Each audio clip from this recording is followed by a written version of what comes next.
Continuamos con los problemas, pero el problema número 4 nos dice lo siguiente.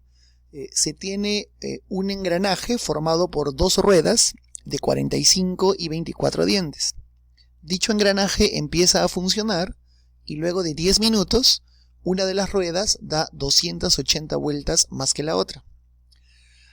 Halle la mayor velocidad de dichas ruedas en revoluciones por minuto. ¿De acuerdo? Como siempre, recomiendo que pauses el video, que vuelvas a leer el problema y que intentes una solución propia. Y vamos ahora a resolver nosotros. Nos dicen que se tiene un engranaje formado por dos ruedas, ¿no? ¿A qué se refiere cuando nos dicen que tiene un engranaje? Un engranaje es un sistema formado por ruedas dentadas, como el que puedes observar aquí, ¿no? Una de las ruedas engrana con la otra de tal manera que cuando una de ellas gira, hace que la otra también gire, ¿no? Siempre que si una rueda gira en un sentido, la otra rueda gira en sentido contrario, ¿no? Se transmite el movimiento de una a otra, ¿no? En ese caso nos dicen que una de las ruedas tiene 45 dientes y la otra tiene 24 dientes. O sea, la primera es más grande y la segunda es más pequeña, ¿no? Ahora nos dicen, ¿no? Dicho engranaje empieza a funcionar, o sea, esas ruedas empiezan a girar y luego de 10 minutos una de las ruedas da 280 vueltas más que la otra, ¿no? O sea, pasan 10 minutos, esas ruedas empiezan a girar y una de las dos ruedas da 280 vueltas más que la otra. Bueno, de forma intuitiva nosotros podemos darnos cuenta que, o podemos intuir que, claro, como la segunda rueda es más pequeña, justamente por ser más pequeña va a girar más rápido. Y si gira más rápido, quiere decir que la segunda rueda es la que da más vueltas, ¿no? en estos 10 minutos.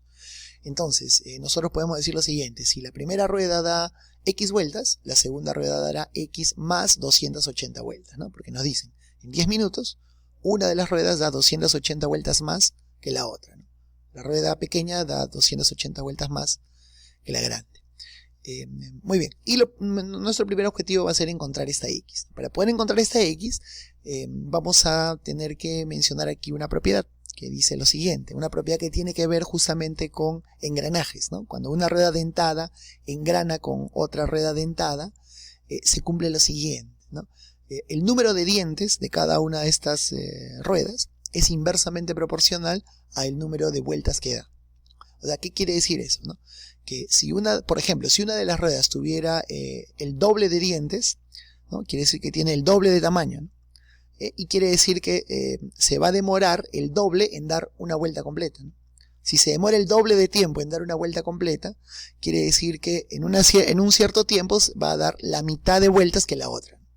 Repito, si la primera rueda tuviese el doble del número de dientes, entonces se demora el doble en dar la vuelta completa. Y por tanto, en un cierto tiempo dará la mitad de vueltas que la otra, ¿no? Si tiene el doble de dientes, da la mitad de vueltas. Por tanto, son inversamente proporcionales, ¿de acuerdo? Esa propiedad es necesario conocerla para poder resolver el problema.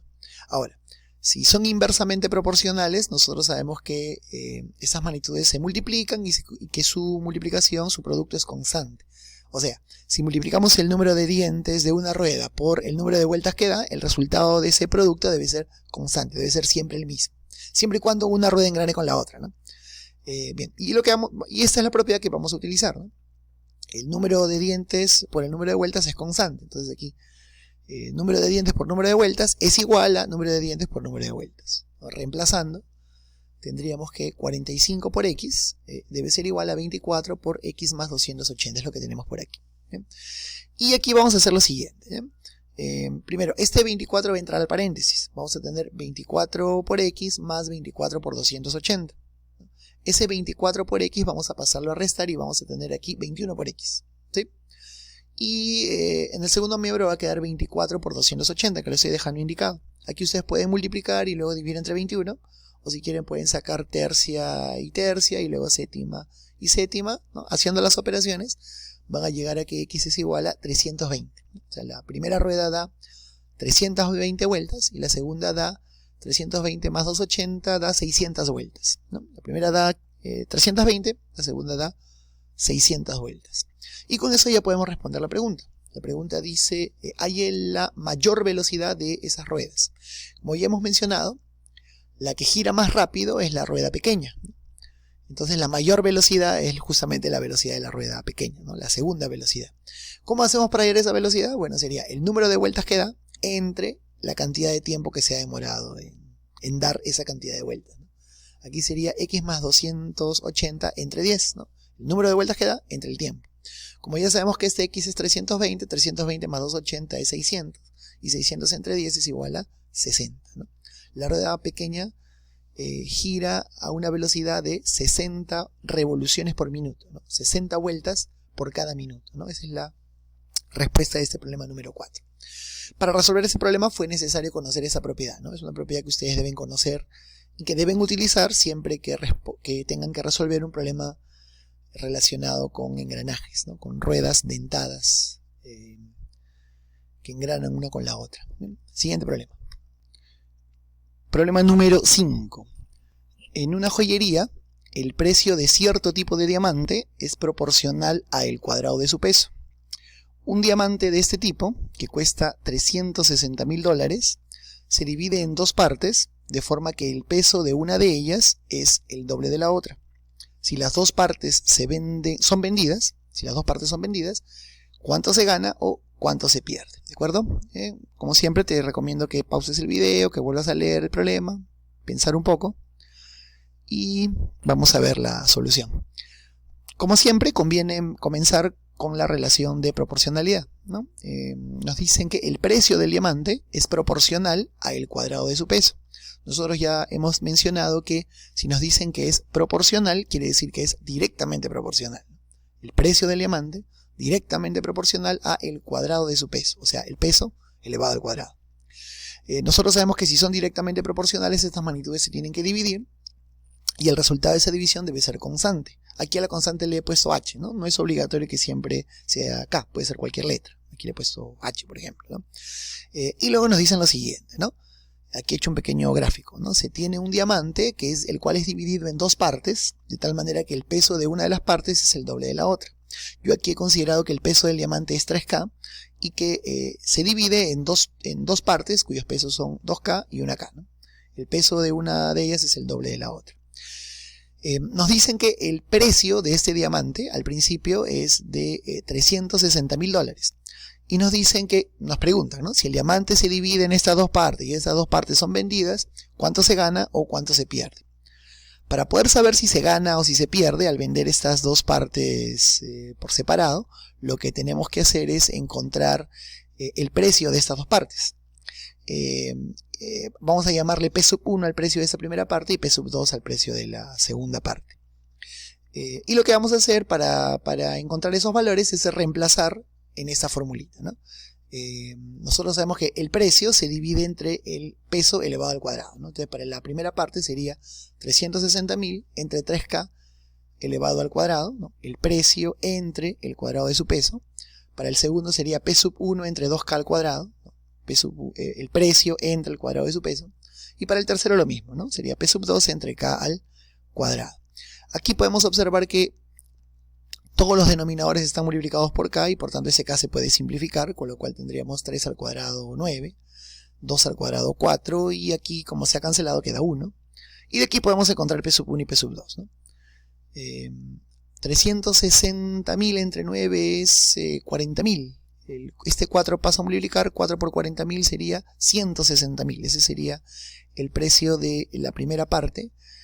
Y bueno, aquí sería P2 sería igual a esta división que era 360 entre 9, 40.000, ¿no? Entonces ya sabemos el precio de las dos partes, ¿no? Esta primera parte tiene un precio de 160.000 y esta otra un precio de 40.000. Y ahora ya podemos responder la pregunta, ¿no? Nos dicen si estas dos partes son vendidas, ¿se gana o se pierde? ¿No? Para responder esa pregunta vamos a sumar el precio de estas dos partes, ¿no? P1 más P2. 160.000 más 40.000 es igual a 200.000. O sea, si estas dos partes son vendidas, se obtendrían $260.000. Si lo comparamos con el precio inicial, ¿no? 360.000, vamos a observar que lo que obtendríamos aquí sería menos. O sea, si el diamante se vende entero, se obtendrían 360.000. Si se divide en dos partes y estas dos partes se venden, se obtendrían solamente 200.000, ¿no? Por tanto, se pierden. ¿Cuánto es lo que se pierde? La diferencia, ¿no? 360.000 menos 200.000 sería $160.000, ¿no? Eso es lo que se perdería al dividir este diamante en dos partes, ¿no? Como siempre, se empieza por la relación de proporcionalidad, reemplazar los datos, y un gráfico siempre nos ayuda, ¿no? Siempre nos ayuda a identificar con mayor facilidad los datos, ¿de acuerdo? Bien, siguiente, problema número 6. Se sabe que la fuerza de atracción entre dos cargas es inversamente proporcional al cuadrado de la distancia que las separa. Si la distancia que las separa disminuye en un tercio, la fuerza de atracción aumenta en 5 micronewton. ¿Cuál era la fuerza inicial de atracción entre dichas cargas? ¿De acuerdo? Como siempre, pausar el video, volver a leer y tratar de resolverlo por ti mismo. Y bien, vamos a ver entonces. Lo primero, un pequeño esquema, ¿no? Para entender. Si ustedes han estudiado en física electromagnetismo, deben haber visto esto, ¿no? Fuerza de atracción entre cargas. Hay dos cargas, ¿no? Tienen que ser necesariamente una positiva y otra negativa para que exista fuerza de atracción, ¿no?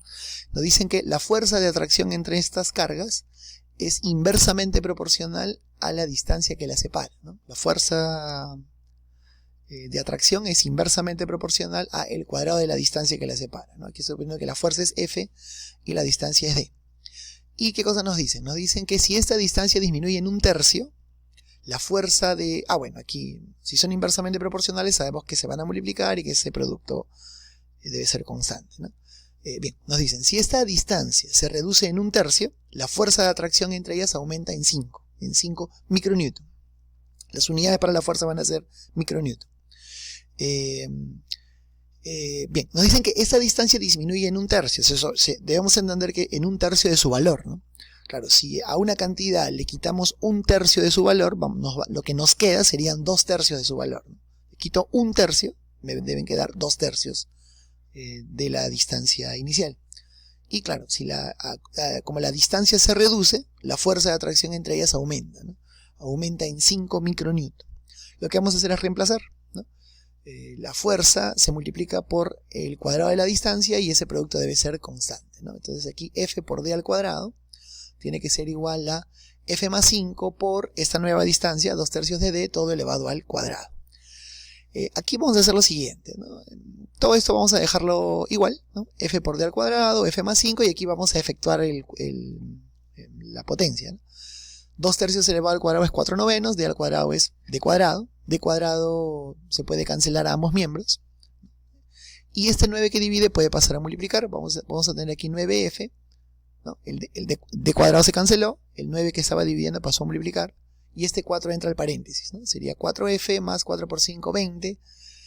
Este 4 pasaría a restar, 5F igual a 20, y de ahí tenemos que F sería igual a 4, ¿no? 4 micronewton, ¿no? Que es las unidades que hemos estado utilizando para la fuerza, ¿de acuerdo? Muy bien, entonces, inicialmente existía una cierta fuerza de atracción entre estas cargas, yo no sé cuál era, por eso le puse F, y estaban a una cierta distancia. Esta distancia se reduce en un tercio de su valor.